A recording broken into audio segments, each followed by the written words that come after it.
The following podcast is a presentation of Project Entertainment Network. Welcome to Vicious Whispers with Mark Tullius, your source for horror. Thank you so much for joining me today on Vicious Whispers with Mark Tullius. Today we have a special guest. We have Deana Eager from Books Yada Yada. If you guys listened to me, I believe I talked about it a little bit 2 weeks ago. I watched a YouTube video that Deana put up on Books Yada Yada, and she talked about Untold Mayhem, the audiobook. She listened to it on NetGalley, which now has 50 reviews and pretty brutal. But it's to be expected. I knew going into this book that it was going to be very hit or miss, not only with reviewers, but like some reviewers will like it and some wouldn't.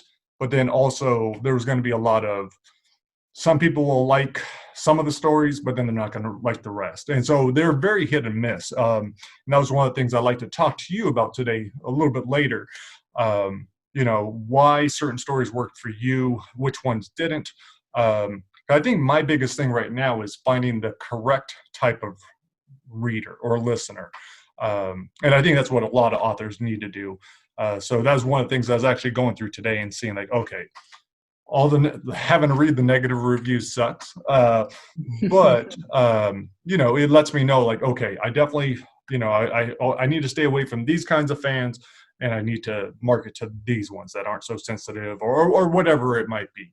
But one of the things I had asked you, I told you I would like for you to do today is to review some books, to let us know your top, let's say your top 5 books. They could be dark fiction, they could be anything, because seeing that helps me.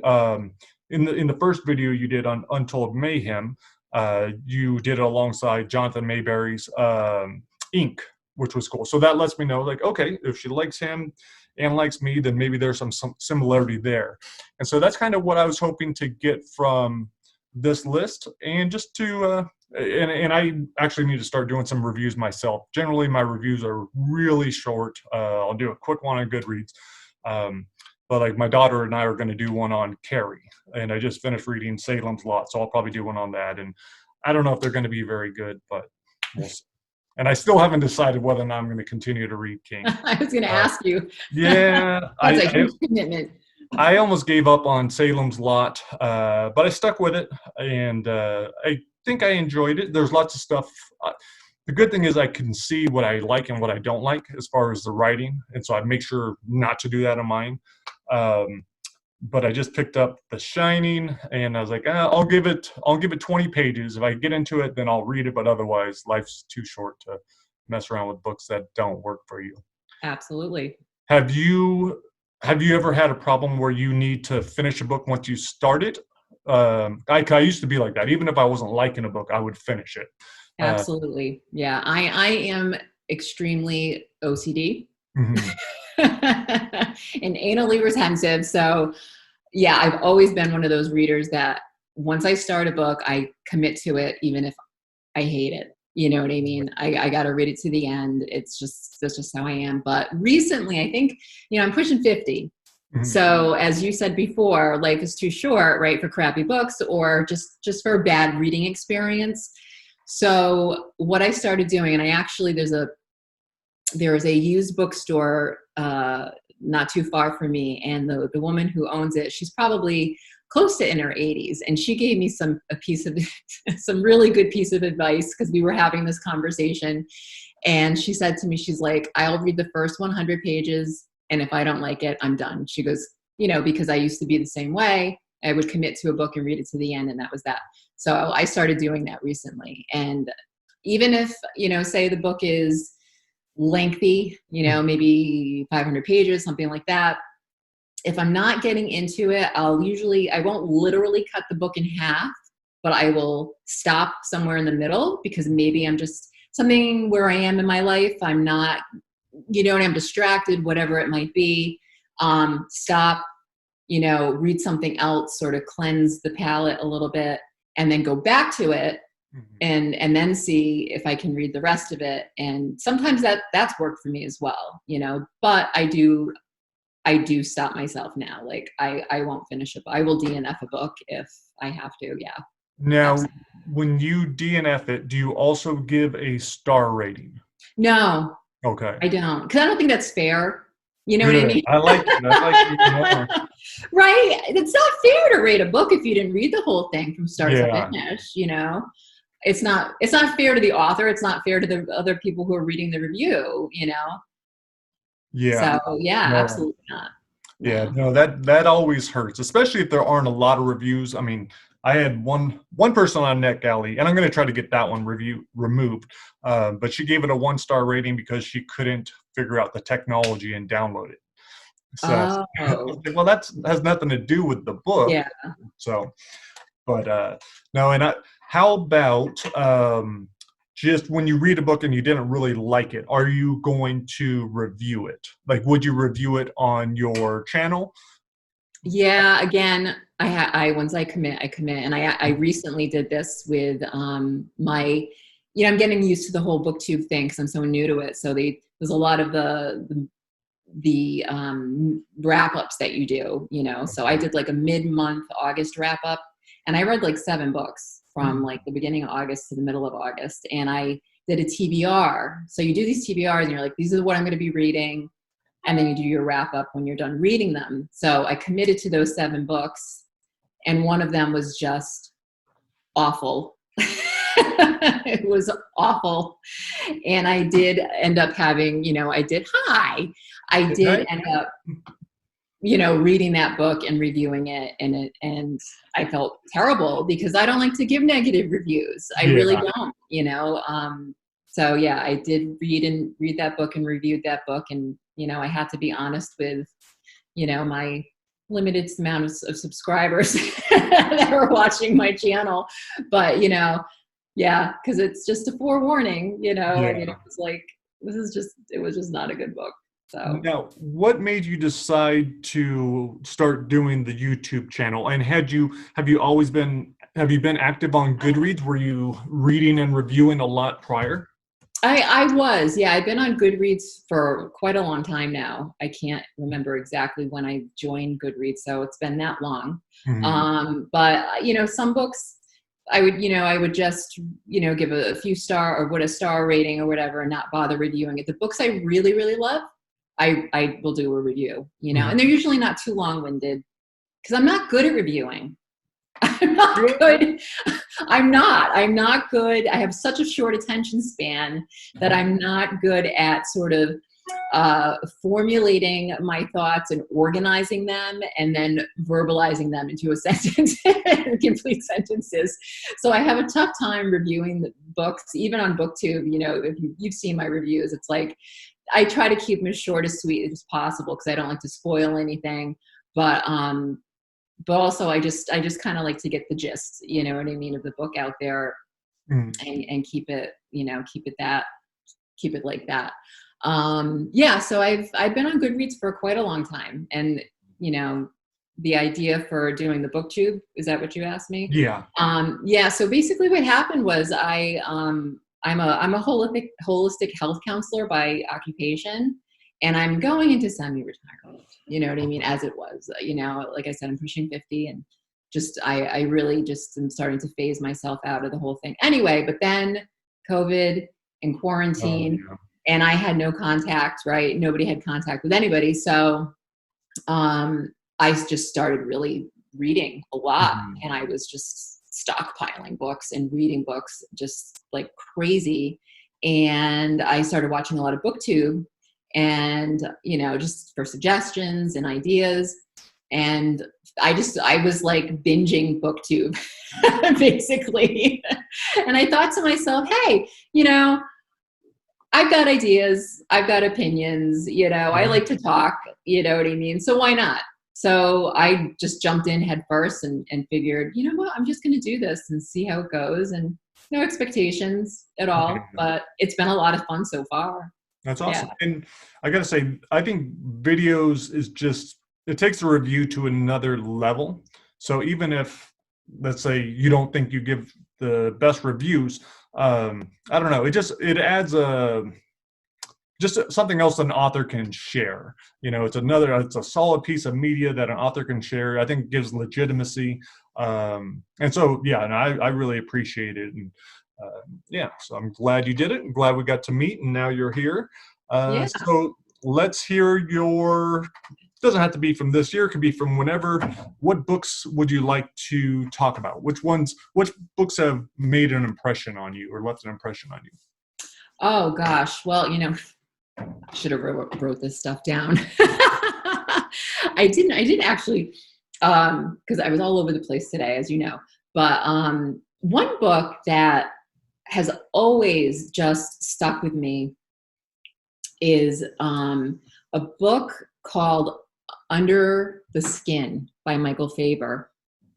And this was written in, I think, 1999, 2000, somewhere around there. So we're going, rewind 20 years ago. I read the book when it first came out. And that book, I still remember the details of it. It's they did make it into a movie, I think maybe 5 or 6 years ago. I think Scarlett Johansson was in it. And the book is about a alien life form that comes to Earth. And basically they are turning humans into dinner. Oh, okay.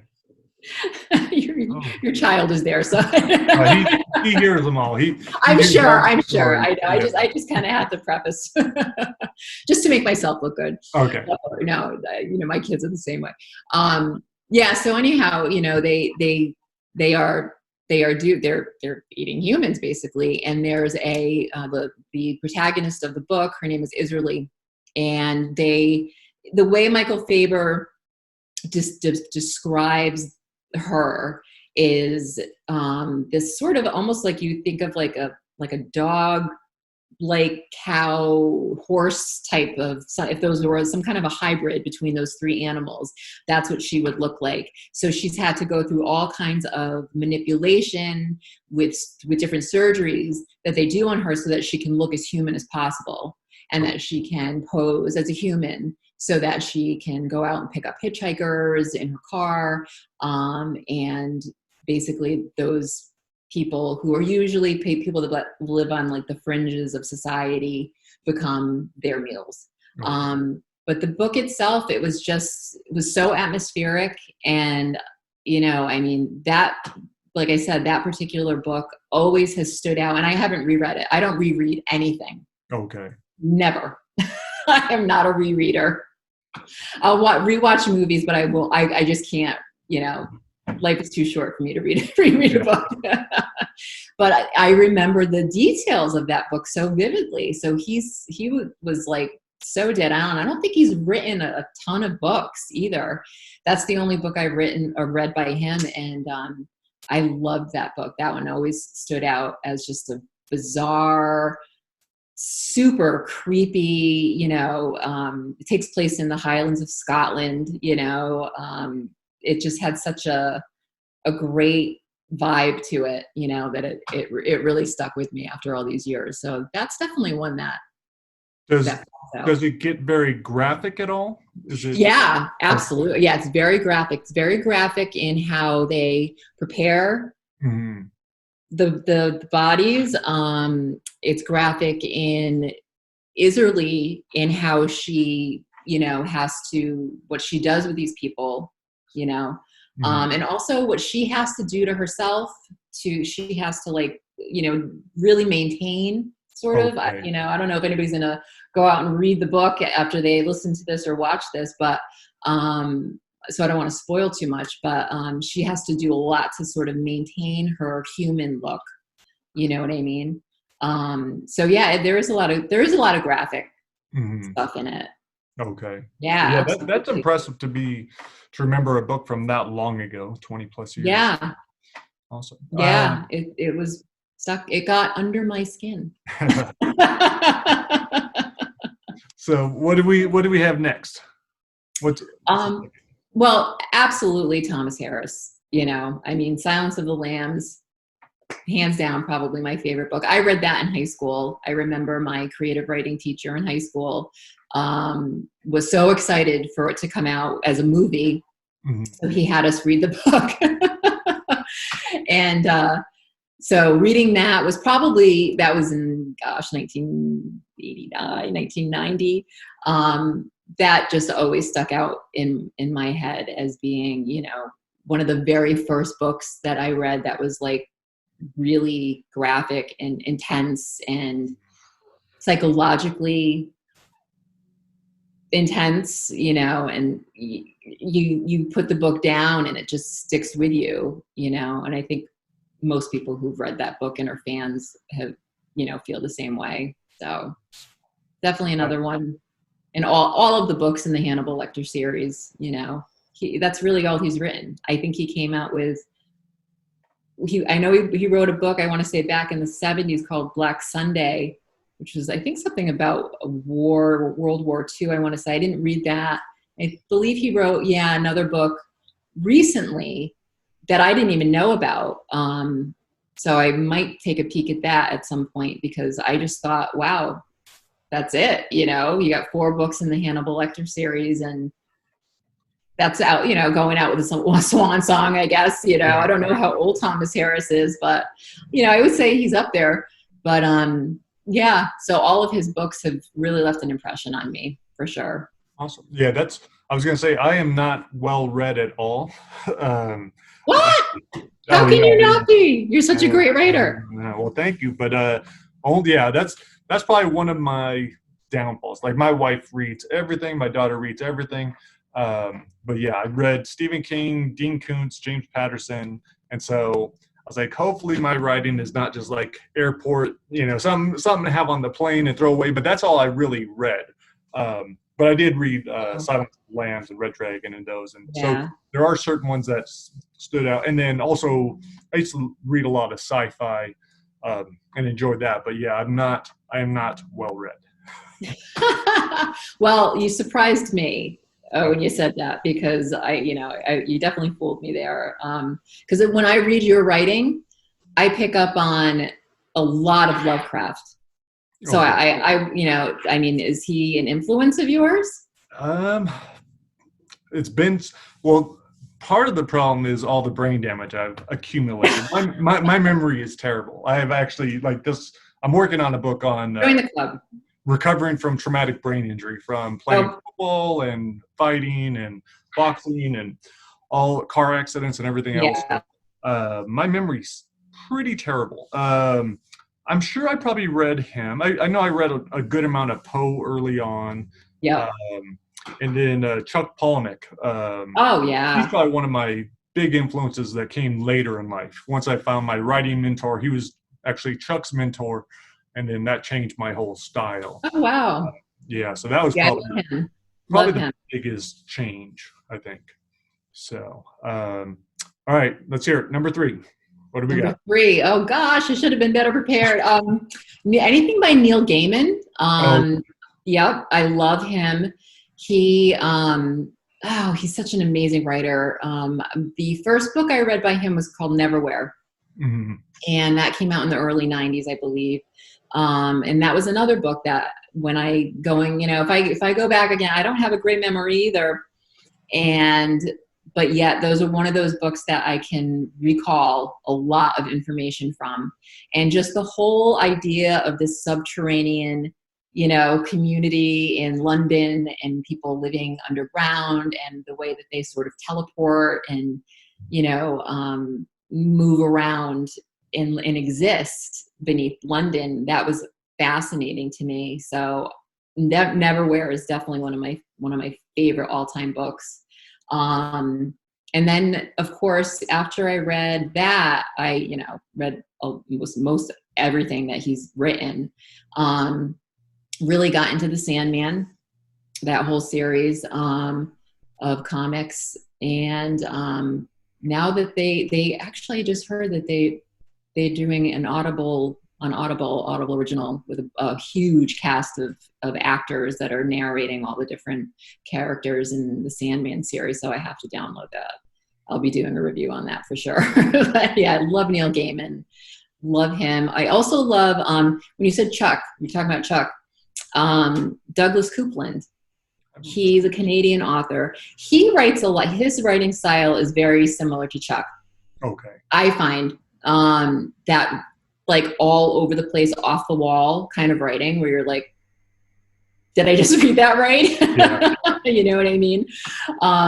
He wrote a book called Girlfriend in a Coma back in the early 90s. That's another one that stuck with me. It's about sort of a apocalyptic type scenario going on there. He wrote another book called Hey Nostradamus, which was about school shooting. Okay. But his books are just sort of,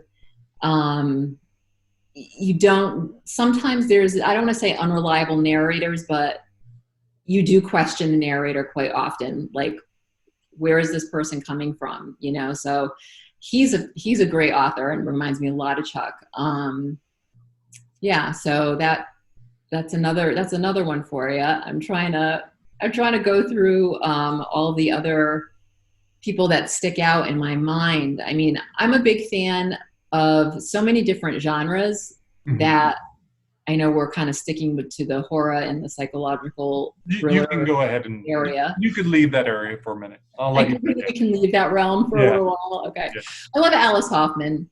I've always loved Alice Hoffman. She's definitely one of my favorite authors because she does write a lot about the human experience, but she interweaves a lot of magic into it. So it does become very fantastical when you're reading her books. You know, they're very real. Her characters are very, very, you know, down to earth, but yet there's this other element that she brings into it that just sort of, you know, illuminates things and creates almost an otherworldly experience in her books. And I think that she's kind of gotten, I don't want to say a bad rap, but not a bad rap because there's definitely tons of fans. But, you know, once you make the Oprah list, I wish right? I was like. I know. It's like, oh God, here we go. You know, nothing against Oprah, you know what I mean? Yeah. But it's just like, you know, eye roll. I just did it. So, and she did, you know, with I think it was Practical Magic. I'm not sure. One of her books made the Oprah Book Club or whatever. And, you know, so if you're like me and I'm like a salmon, I like to swim against that's all current, right? Because I'm just kind of an idiot and I'm ready to like just be gobbled up by a big bear and ripped to pieces. But that's kind of what I like to do. And so I don't read a lot of mainstream authors, you know, and she's definitely more mainstream, but I would still not categorize or call her writing mainstream because I know a lot of people where it suggested, hey, you might like Alice Hoffman, and they've read her book where they typically read mainstream, you know, and like Reese Witherspoon's, you know, book of the month, or the other one there, Jenna Bush Hager or whatever, you know, and they didn't like Alice Hoffman. So, you know, so that's just, it's subjective, you know, it's totally subjective. Now, with your reading, how often are you reading darker stuff compared to other genres? And I mean, is it just how you feel that day or your mood, or are you drawn to certain things at certain times? Absolutely. I think I'm usually always drawn to darker things, pretty much all of the time, you know. I would say that my bookshelf consists mainly of psychological thrillers and suspense type genre. I don't read, you know, women's fiction or chick lit or whatever they call it. You know, I've tried, especially when preparing sort of to do the booktube thing. I'm like, well, maybe I should read some, you know, of this author. I won't mention names. Right. You know, maybe I should meet some of this author just because this is what other people are reviewing, and maybe I should try. No, I couldn't do it. It's just like, really, you know, of course I finished them, you know, but there were a couple I DNF'd. I just couldn't do it. Yeah. So yeah, it does definitely depend on my mood sometimes, you know. Sometimes I am guilty of reading cozy mysteries, because they are, like I explained before, I think in one of my videos, I call them the mint sorbet. They're a a palate cleanser for me, because if I've read something like maybe 5 books in a row that were like really dark psychological, thrillers, then I just kind of like to, cleanse the palate and read something light and fluffy. So that's how I break it up, and then I'll read some contemporary fiction, maybe a memoir here or there. I like to read music memoirs. Okay. I just finished one. It's a Talking Head memoir, and comedians. I love comedian memoirs. I just finished David Spade's. Okay. Yeah, which was really good. It was really funny. So that's kind of what I like to do. I'll go through the series, and I don't know if you've ever seen him, Brian Posehn. Good. Kind of sad so far, but they are. Yeah. But all comedic. I will almost say 90% of the comedian memoirs that I've read have all been these incredibly sad stories, because that's what they do. They become the comedians because they've had these really sad lives, and they like to make people laugh, So David Spades even was kind of sad, and that was surprising because you don't really think of him in that way. He's kind of like this, flippant, sarcastic, blonde, preppy looking guy, you know what I mean? But no, he did not have that childhood at all. Another one was Daryl Hammond from SNL. Do you know who he is? I know he is, but I didn't read him. His was dark. Oh my goodness, what a life. Oh my God. That's a great book. It seems like, so many artists, just have a lot of darkness. But then I always think, I was like, you know what? If every person wrote a memoir, like most of them would probably be dark, because so much of us have like stuff we would rather never think about, and things we could forget, and everything else. So I was like, yeah, if we're being honest with ourselves, I think we all have a lot of darkness in there. Absolutely. Yeah, I sometimes I get on myself. Every once in a while, I'll come up with a new story idea, and I'll think, I'm like, well, maybe I could make this one happy.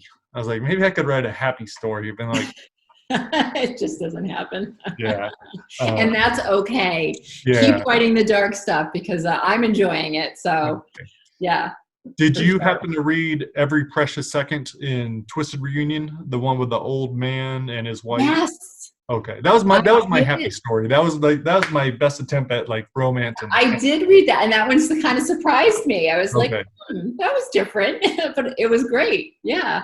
Awesome. That one almost didn't see the light of day because I didn't think it was going to be good enough. But someone that had read one of my earlier books, we had some emails back and forth, and he was at the time I think he was 85, and his wife, he'd been married for 50 years, and he was about to lose his wife.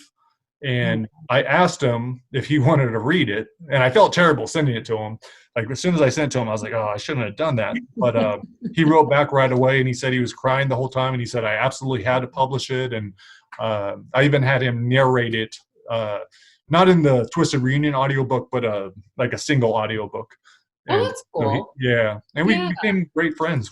I actually ended up taking my daughter, and we stayed at his house in North Dakota for a couple of days on vacation. So wow. Yeah. So now I'm good friends with a 90-year-old man that I never. Oh, that's awesome. I love that. Yeah. I love hearing the story behind the story. That's fantastic. Yeah. So, and this is exactly the kind of stuff I would like to do. Meeting people that that I was able to connect through writing. Through someone reading my stuff and then wanting to know a little bit more, whatever else. But like that's ideal. And which is strange for me to even accept because I am such an introvert. I was like, I'm happy being by myself all the time. Absolutely. And I understand. I am too, believe it or not. Are you?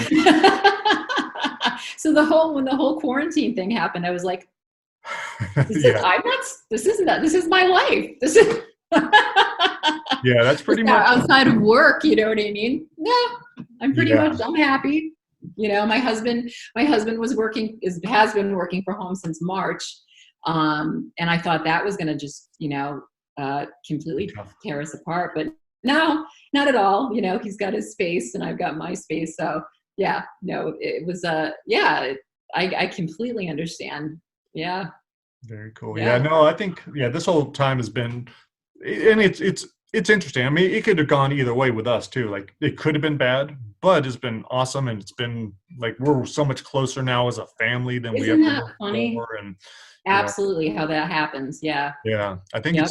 I think it's making those conscious decisions. Though it's like, okay, I want it to be like this, and so we're gonna have to work on this, and we got to not do that, and we have to do this, and just figuring out what's gonna work for the whole team. Right. So yeah, being stuck in Definitely a team effort. Yeah. Okay, so now, if you don't mind, we'll switch gears. Between Untold Mayhem and Twisted Reunion, did you feel one was better than the other? Did you like one more? And I'm wondering, and Untold Mayhem you listened to, which I believe is probably a better experience than just reading it. I think that kind of set the stories apart a little bit more. Yeah, I listened to both. Oh, okay. I did. I did do the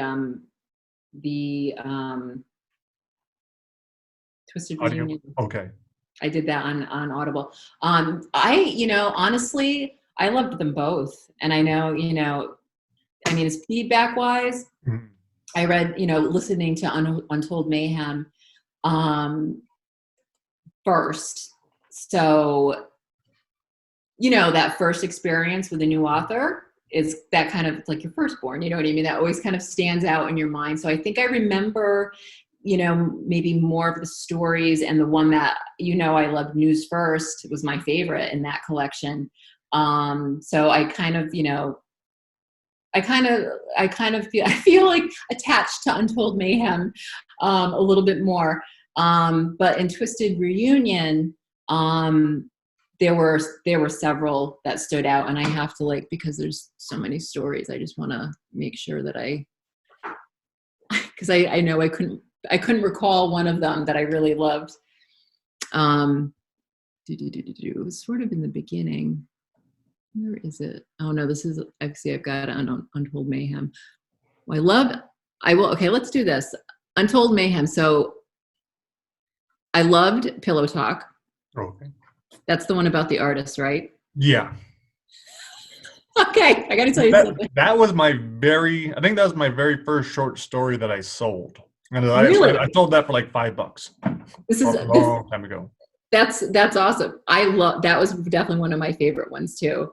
And this is the one where he says, or he's thinking, it was so great because it was literally, you wrote this line and I laughed out loud so hard, and I was in bed reading it, and my husband's like, what? What are you laughing about? So I had to read it to him too. And it was, I can't find it right now, but it's something along the lines of, there's a fine line between ignorance and retardation. Oh, yeah. She was looking at these paintings. It was like a Van Gogh or something like that. Some prints he had on his walls. And she's like, oh, did you do those? I lost it. That was hilarious. So, and then I read it to my husband and he laughed out loud too. So that was so funny. And that's what I like about, you have there's a dark sense of humor going on there. But then there's also a lightness too. There's a light, it's just witty and some, I'm like, I'll just chuckle at some of the stuff that you write, even if it's, it's not like super dark, it's just funny, That's cool. Let's see. Left Behind, that was very good. I did enjoy that one. Last Will and Testament. Yeah, this one was shorter, so I just enjoyed all of them, but definitely News First, Pillow Talk, The Fine Print, Left Behind, The Mirror, that was really good. No Service. And then in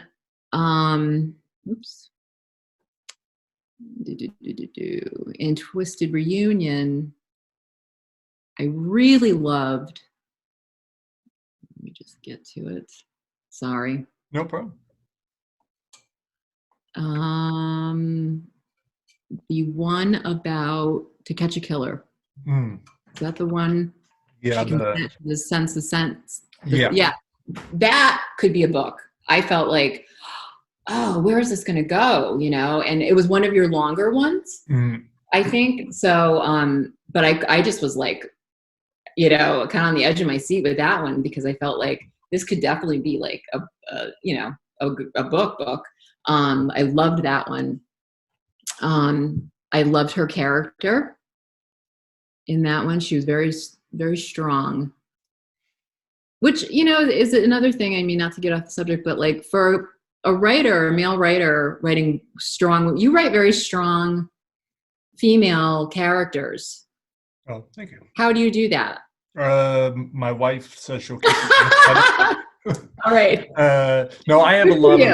of strong women in my wife is a very strong woman, does jujitsu and a lawyer, and Okay. and that's what we try to raise my daughter, and so I think I've been surrounded by that, and Yep. yeah, so I want to give Awesome. them a fair shake. Awesome giving the wife the credit. I love it. No, but it's true. Very strong. So if she's the inspiration, kudos to your wife. I loved Book of Revelation. I know we talked about that before. There was another one. Oh, Lethal Injection was good.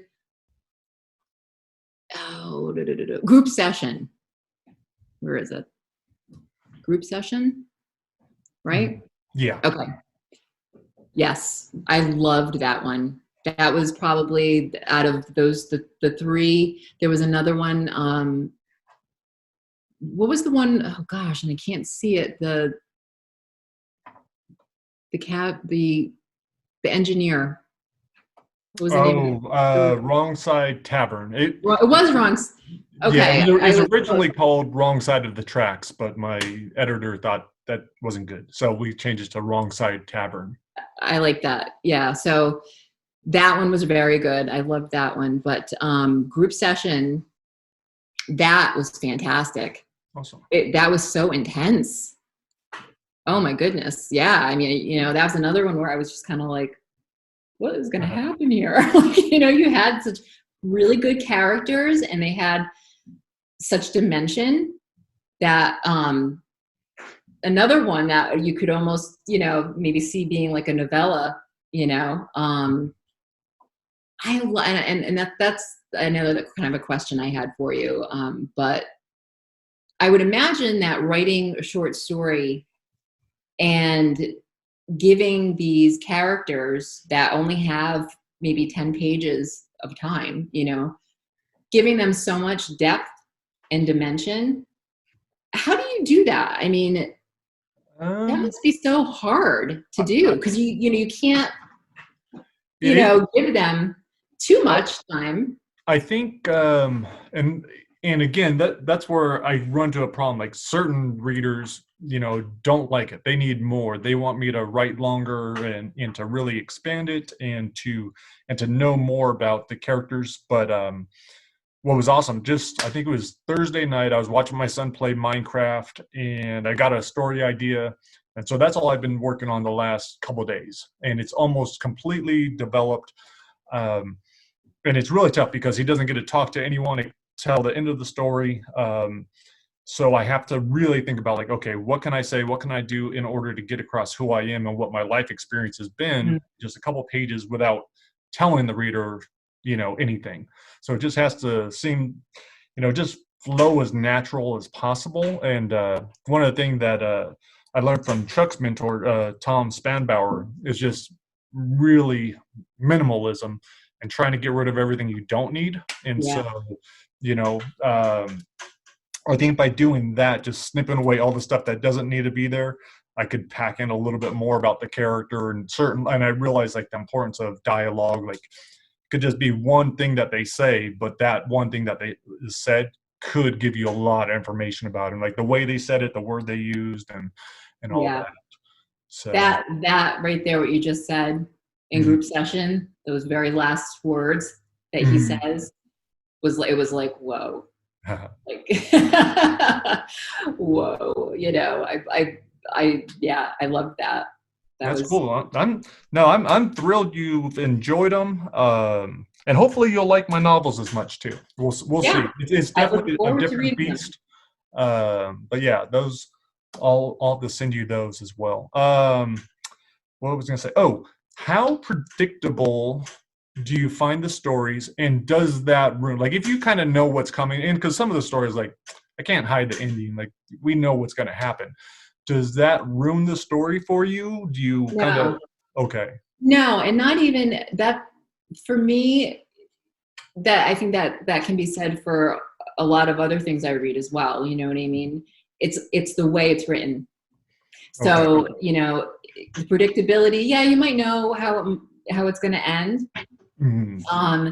But if it's written, and you just mentioned minimalism, Mm-hmm. being minimalist, getting rid of that filler, right? Cutting out the extra fat. Mm-hmm. I love that in a writer. Okay. And that's probably why I'm enjoying your story so much, is because they get to the point. You get to the point. There's no use in just going on and rambling on and on about the height, width, breadth, dimensions of a table for 4, chapters. You know what I mean? I don't like that in a writer. That just bores me. So that minimalist approach works for me as a reader. Okay. So even if I know what's coming, as long as that, there's just that, not simplistic, but that there is that feeling of it's written really well and all this excess junk has sort of been trimmed out so perfectly that you get to the point and you get to the end of the story or the book and you're leaving the reader satisfied because it's just written so well. Okay. Awesome. I had another question that probably wasn't very important. How about, and I also kind of think, do you believe that the books you enjoy are maybe, and this sounds conceited or wrong or whatever, but with some of my books, I feel like the smarter readers are going to get it, and the readers that aren't so smart are probably not going to like it. So I don't know. It does sound wrong. No, it doesn't. Okay. Not at all. It's okay. You know what I mean? It's like, it's subjective. You know what I mean? Right. We're talking, I don't want to bring up the author's name, but there's a certain author that people just love. And I'm not a huge fan. I have an immense amount of respect and admiration for this particular author. And I guess my opinion of this particular author would be uneducated because I haven't read enough by him. Yeah. But what I have read by him, I haven't enjoyed. Yeah. You know what I mean? Because it's just, again, the rambling and geared to me, in my opinion, this is just my opinion, towards a younger audience, towards I don't want to say, again, I don't want to use the word simple-minded, but I'm almost adolescent. Yeah, not as mature, and that's kind of what I got on this last book that I read too. And there was just so much that didn't need to be in there. Like, it just didn't add anything. It's like it kind of felt like he was just adding pages to the book. Yeah. And just completely unnecessary. Like I enjoyed the overall story and I enjoyed learning about these characters, but it could have been cut in half probably. Exactly. Yeah. And I don't. Definitely. And that's what I don't want to do. Like the next book that's coming out is Beyond Brightside, which is a sequel to my first one. And that was a pretty short novel, only about 73,000 words. This one, I barely got to 70,000 words, so it's very short. But I was like, the story's just fast paced and it goes. And, I was looking for places to beef it up. I was like, I think that's just what it is. So I'm going to be okay with putting it out there. Absolutely. I love books that are under 300 pages. Okay. Because, again, short attention span. Yeah. If they are super long and, like we were talking about, filled with just too much useless information, I'm not going to finish it, or I'm going to stop reading it for a while and I might not go back to it, So yeah, the faster paced, the more minimalist it is, you know, because I'm not a writer, you know, I am a reader. I am not a writer, but I love to read books that just keep me going, and I can devour in a day if I have the time to, Yeah. you know, and I'm left satisfied with everything because there was just enough content to, you know, to satiate you, you know what I mean? So that you're not feeling like, well, you know, why did I read an extra 100 pages about stuff that just isn't necessary, you know? Right. And so, yeah, so no, that's exciting. Now, you said that you're not a writer, but a couple things you mentioned made me wonder if you've ever had the urge. Have you ever had the urge to do any creative writing or anything like that? Actually, you know what's funny is I went to one of my high school teachers was Wally Lamb, right?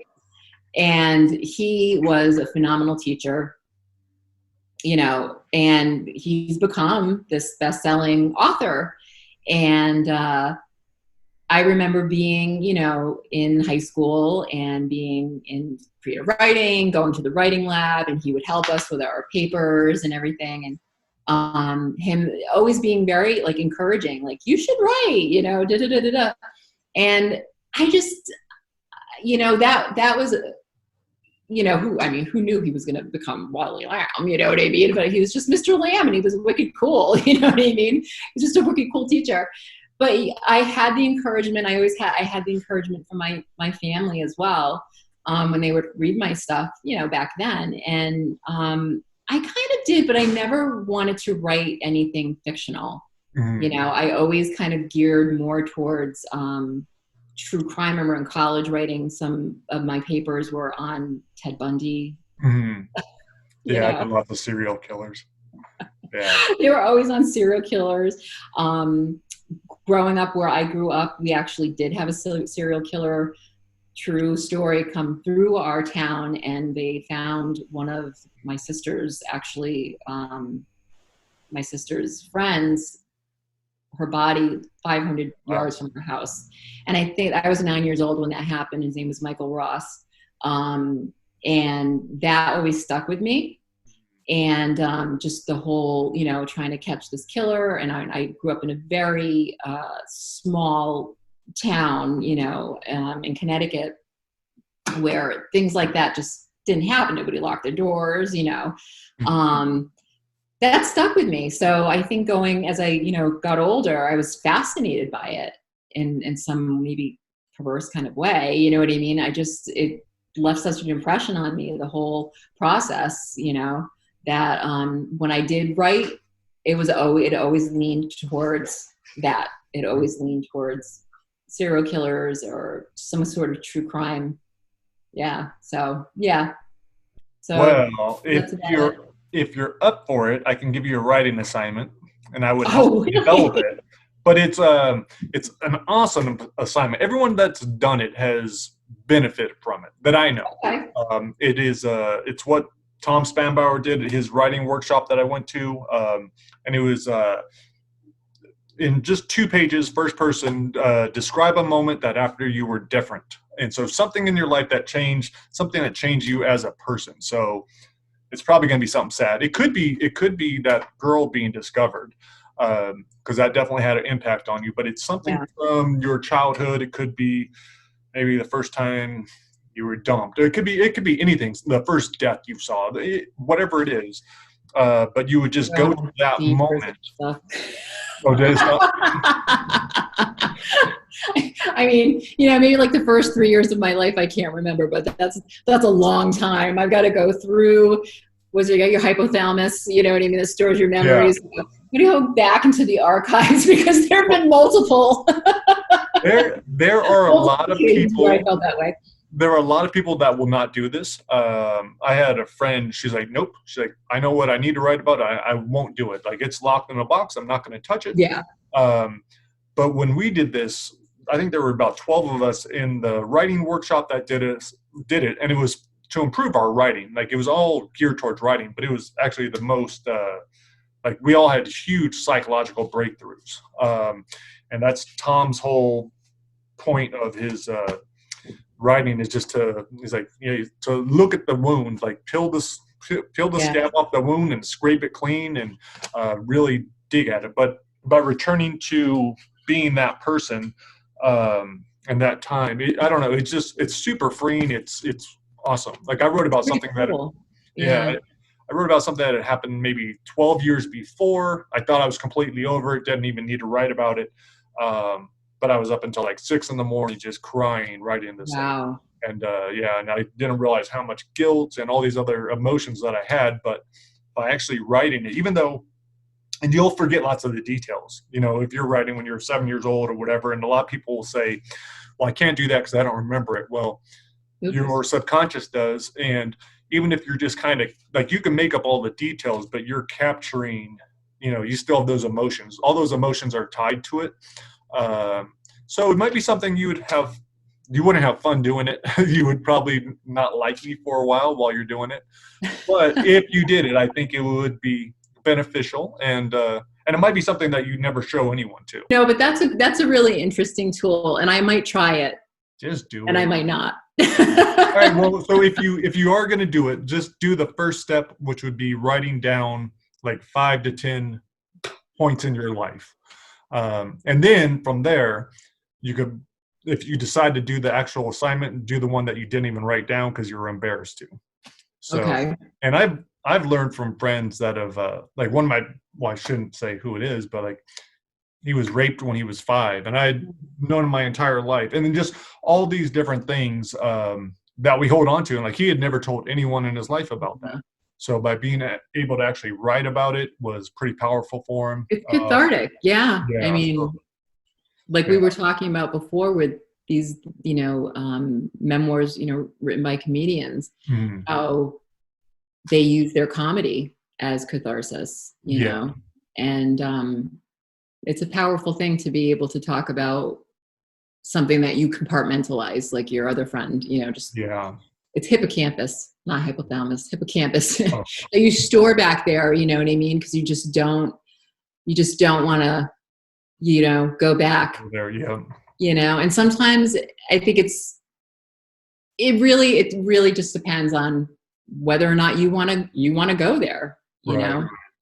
And that's what I do with all of my writing. And I think that's why I love writing so much, because I'm able to deal with all those things. Like I'm able to write about that time I got beat up. I'm able to write about the time I got dumped. I'm able to write about, you know, my fear of death. You know, and that's what writing does for me. So, and I have one of my good friends. We're doing Try Not to Die, the series I have, but his is set in Iraq. And he was in the Marines, severe PTSD, night terror since he's been back for 7 years. And after about a month of us just going over this book and talking, like his nightmares were gone. So there's nothing else that changed, just that we were talking about, you know, and it's not necessarily just writing. It could have just been us talking about it as a form of therapy, but it was bringing up that stuff and working through it. And he no longer has night terrors, which is pretty amazing. That's fantastic. Yeah. And my husband is an Iraq veteran, combat veteran. Yeah. So you should mention it to him. Maybe the assignment is for him.Maybe he wants to write about it. He's always talked about writing a book. Really? And I told him, you should. He's actually writing a book right now, but it's a technical writing book. Okay. It's like he's an engineer, so it's on honey. Yeah. What's your book about? It's everything from IT to quantum physics, quantum navigation. Okay, sweetheart, that's good. Quantum physics. Okay. Yeah, but someday I told him he really should write a memoir, because it is a cathartic, very therapeutic experience, you know. Yeah. So. Well, if he ever wants a shot at the writing assignment, he's welcome. I'm going to tell him. Yeah. No, I'm going to give it to him. Awesome. Absolutely. Well, I should probably go because I need to help my son with the rest of his homework. But no, this was awesome. Thank you so much for joining me. And you're so welcome, Mark. Thank you. This was fun. This was very fun. We will stay in touch. You will send me your writing assignment or your husband's. Doesn't matter whose. Absolutely. Awesome. And then we will talk soon. Absolutely. You got it. All right. Thanks so much. Thank you. All right. Take care. Bye. Bye.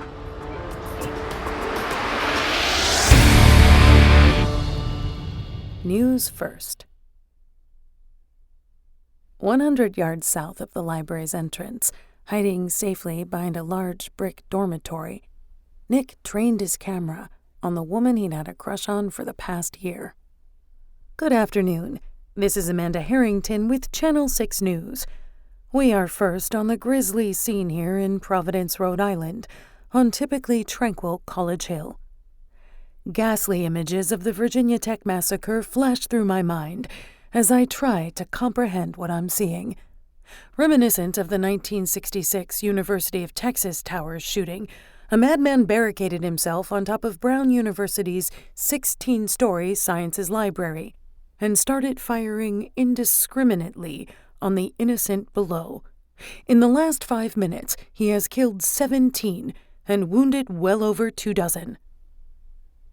Amanda did a little shake of her head, tossing her long blonde hair over her shoulder. Police are trying desperately to cordon off and evacuate a 6-block radius around the library, which stands at the corner of Thayer and Waterman Streets. They are seriously undermanned for such a large endeavor and are anxiously awaiting reinforcements from state troopers. Stay clear of this area at all costs. Those of you in the area should evacuate if you can do so. If not, find shelter in your basements. The gunman is on one of the tallest buildings in the city and has a tremendous view. Reports indicate that he has launched at least one grenade along with his barrage of bullets. Stay tuned. We'll be right back as soon as we get an update. Nick lowered his camera and flashed a smile. The shapely reporter with the sculpted cheekbones, smooth skin, and luscious lips was even more beautiful than she was behind the viewfinder. That was great. Amanda pulled a small compact out of her jacket and flipped it open. It was, wasn't it? We lucked out on this one. I was dreading doing that story on the football team, but it looks like it turned out for the best. Damn right it did. Know what this means? We're talking at least one journalism award. This is my ticket to the big time. I'll be seen all around the nation tonight. They'll be showing me on every station. And before you know it, I'll finally be out of this crappy state. You'll be taking me with you, right? We'll see. Can't promise you anything. She checked her phone. Any word on who this nutcase is? Have the choppers gotten a look at him yet?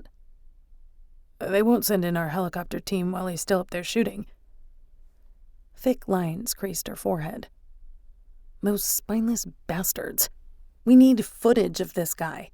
Video of me standing in front of a brick wall won't cut it. But the police won't even fly in yet. Then they're even worse. They get paid to put their life on the line.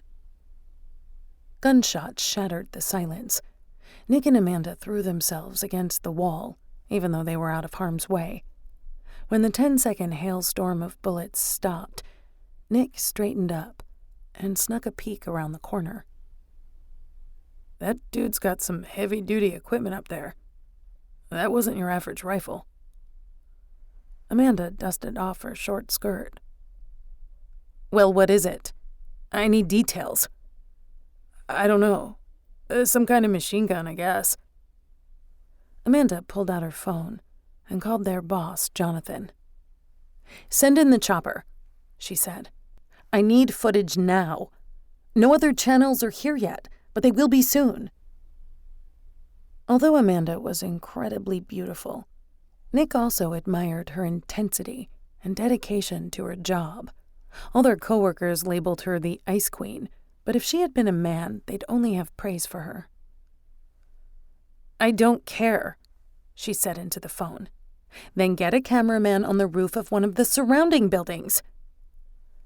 Putting a coworker in the line of fire, however, was going past dedication. Nick considered telling her that, but judging by the disgusted look on her face, Jonathan just had. Give me something to go back on the air with. What's he shooting? Who the hell is he? Give me something interesting about the victims. Amanda listened and jotted down some notes, then tucked away her phone. All right, Nick, let's do another quick piece.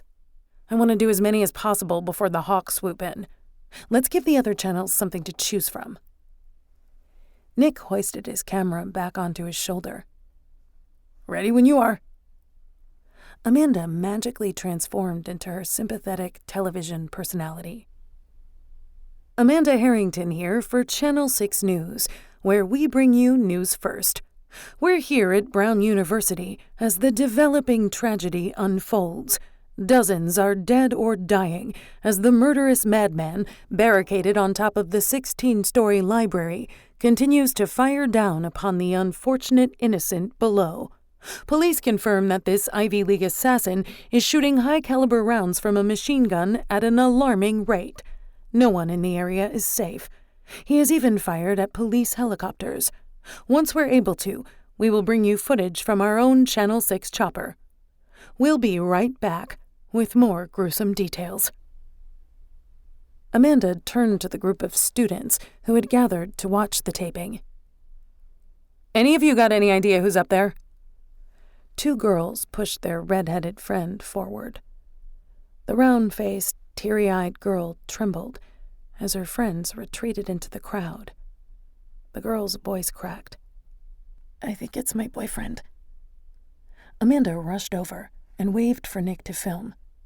Sounding concerned, she asked, Your boyfriend is the one shooting everybody? Are you sure? My ex-boyfriend. He dumped me last night.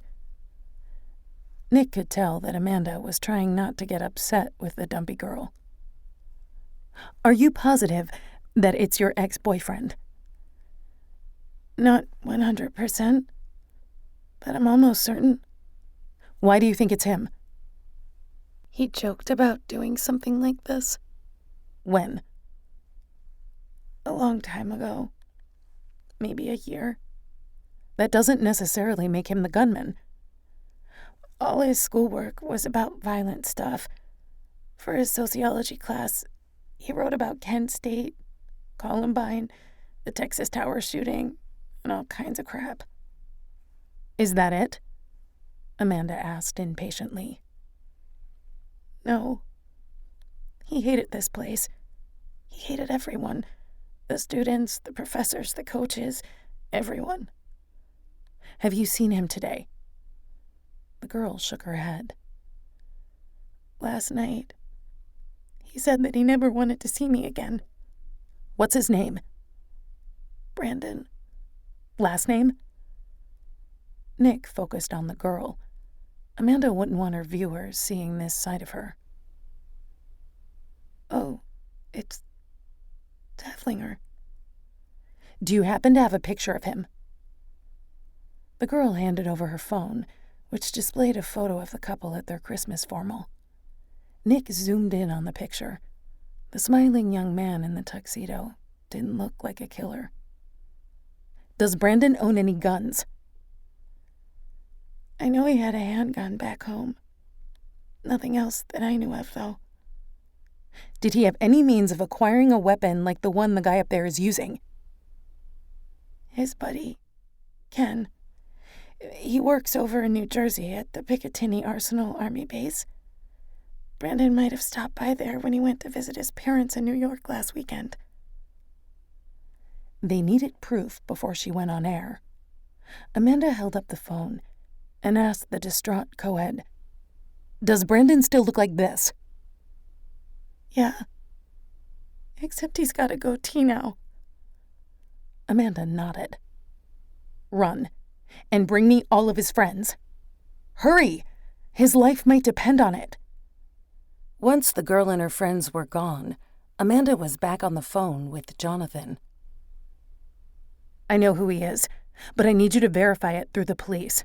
White male, early 20s, bald head, goatee, around 6'1". Name is Brandon Taflinger. Police need to contact a person named Ken that works at Picatinny Arsenal Army Base in New Jersey. I don't have a last name for the guy, but I'm assuming he'll be 20 or 21. He's probably the one that distributed these weapons. Find out everything you can about Tafflinger and the weapons, and call me back once everything is verified."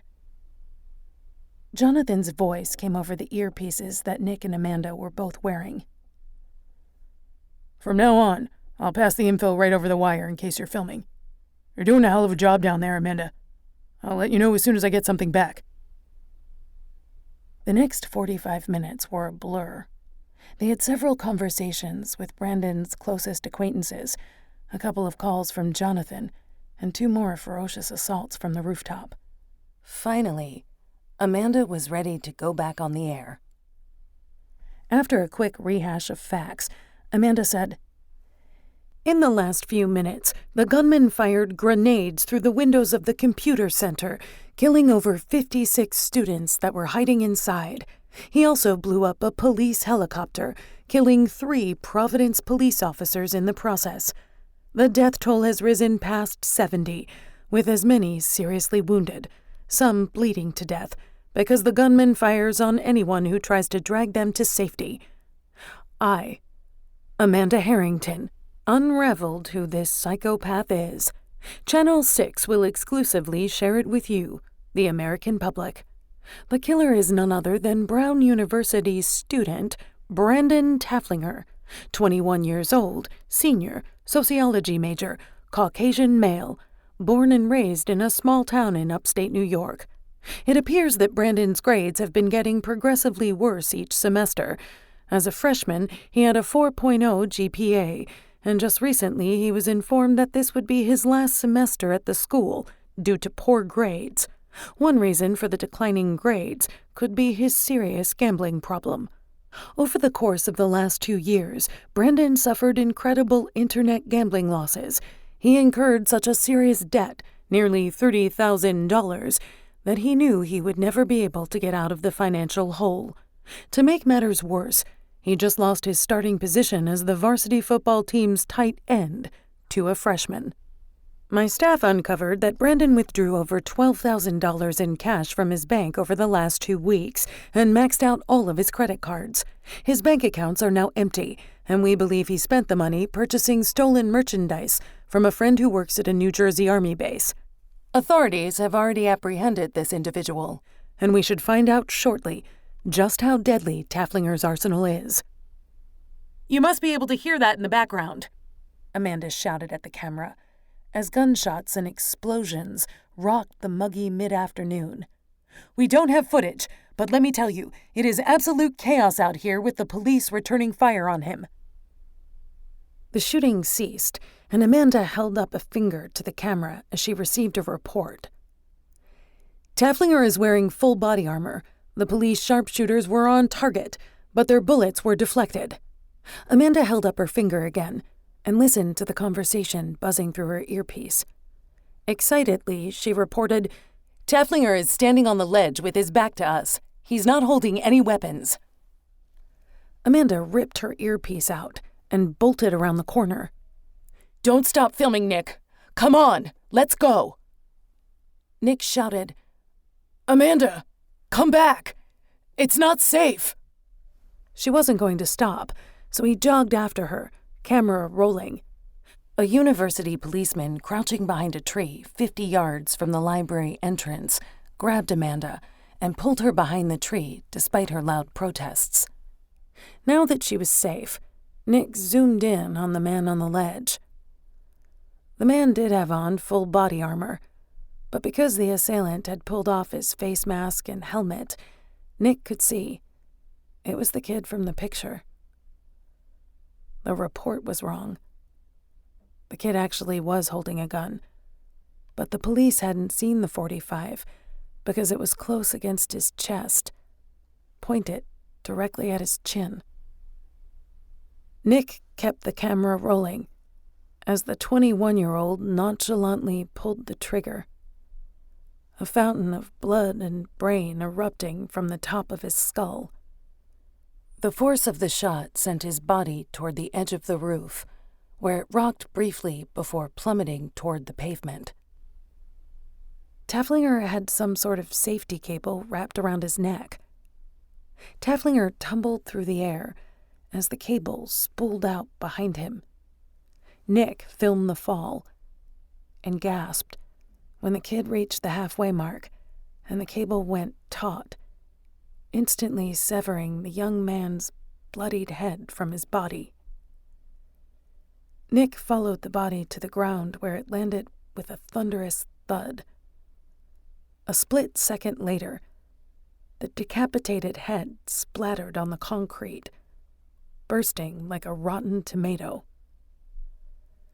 Nick lowered his camera and threw up his breakfast on the lawn. Amanda pulled free from the officer and was running toward the library's entrance. "Film this, Nick. It's my story. Film it all." She kicked off her high heels and ran toward the headless body that lay 40 yards away. Nick wiped the vomit from his lips and resumed filming. As Amanda ran up the library's steps, Jonathan rattled off the purchases that Brandon had made from his army buddy. Nick dropped the camera, which fell to the pavement and shattered, and cupped his hands around his mouth, megaphone style. "Amanda, come back! Get away from there!" Amanda ignored him. She was going to be the only reporter to get this close to the deceased. Her beautiful face would be on every news channel in every state before the night was over. The sight of blood didn't bother her, but the bloody heap that used to be the boy's head was a little much, even for her. She took her eyes from the slushy mess and looked at the body, a river of blood cascading out of his neck. The body armor and bulky clothing had kept everything in place, but she couldn't understand why there was smoke coming from the chest. Amanda held the mic up to her mouth and turned toward Nick, infuriated he wasn't filming her.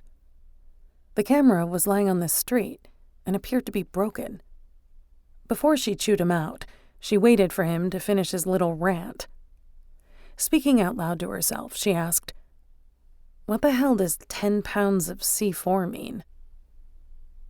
The blasting fuse ignited the 10-pound bag of C4 plastic explosives that was strapped around Brandon's midsection, sending a bone-shaking shockwave all the way to the bottom of the hill. Tiny bits of flesh and bone fragments were blown across the campus in a 100-yard radius, splattering against cars, smashing into walls, flying into trees.